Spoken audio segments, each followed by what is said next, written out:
if you Google Martin Luther, Okay. and what you get immediately is Martin Luther and the Reformation, obviously, but very, very quickly, literally on the first page, he is completely swamped by Martin Luther King.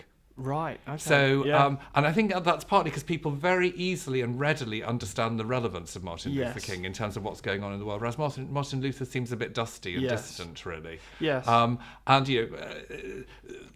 I can't count the number of times people have said, "Oh, what are you writing about at the moment?" And you'll go, "Oh, Martin Luther," and they go, "Oh, yeah, no, yeah, Southern United States, kind of civil rights." You go, no. And obviously Martin Luther King was named after Martin Luther. Martin Luther King was born Michael King. Right. And in 1934, his father went to Germany to a Baptist ministers' conference and found out about Martin Luther and thought he was such a great man that he renamed his son. Wow. That's why we have Martin Luther King. So there is that kind of sense that Luther has been sort of pushed into the background, really, and that people don't understand his relevance. And I suppose what I thought, well, partly we've got this 500th anniversary coming. This is the 500th anniversary, 31st of October 2017, of Martin Luther, I'm going to say issuing the 95 Theses, because we could have a long discussion about whether he nailed anything anyway. He didn't. Right. The great thing about Martin Luther is everything that he said and wrote and felt about himself is all recorded. So there's a 121 volume archive in Weimar in Germany. It's all in there, and nowhere in any of that does he ever talk about nailing anything to any church door at all. Yeah. So what he says is that he certainly wrote the 95 Theses, and theses are, you see, this is where language gets very distracting. People think, theses? What was he writing, 95 academic papers? What was he talking about?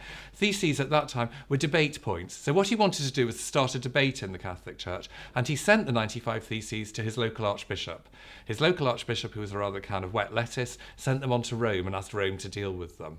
The genius of Martin Luther was that at the same time he handed over the copies of the 95 Theses to local publishers. This was the era of the birth of the printing press, and these publishers started circulating crudely made copies, often boiled down, often with woodcuts on them for illustrations. We're talking about an age of not widespread illiteracy, and they spread like wildfire. It's a bit like Martin Luther tweeting the 95 Theses now. Yeah. It was a social media whirl of the time. Yeah. And this very quickly, 1517, 1518, made this frankly obscure friar from a really obscure university in Germany. We're not talking one of the great sort of centres of learning. It was a new university founded only a few years beforehand.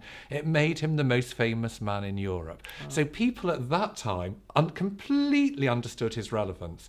So what I wanted to find out, going back to your question, because I am answering your question really, what I wanted to find out was, is he still relevant to now? What is the relevance of Martin Luther to now?